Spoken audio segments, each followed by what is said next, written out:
So, why not magtabangay ta? Why not create more like this?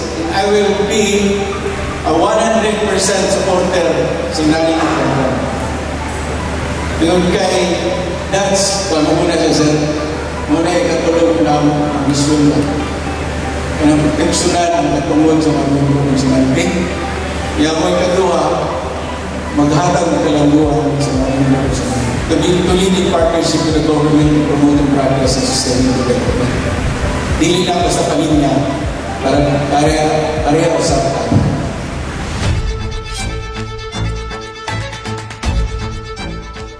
We are very supportive of this mga partnership, kaning mga initiatives sa tuwang management because tinuhuli siya ang essence or heart of cooperation.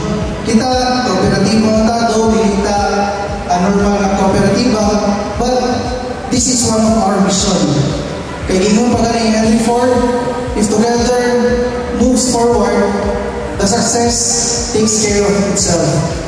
So kung mag-usap man ang nasaray ko lang ang mulambo, pero iya ang community, iya ang komunidad, iya ang mga consumers, iya ang mga partners, isa iya ang area of responsibility na mabilin sa ubos.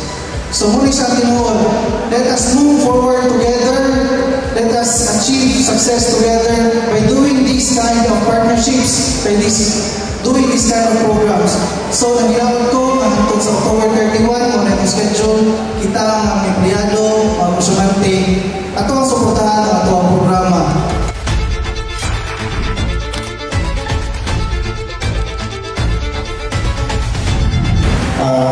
As October is Consumer Welfare Month, we must also recognize that Dasodeco has never forgotten the welfare of the consumers. We have been a long-time partner with Dasodeco in advocating for consumer welfare through our dedicated on-air slot every Tuesday. During this program, we discuss relevant consumer laws, fair trade laws, and other DTI business development initiatives.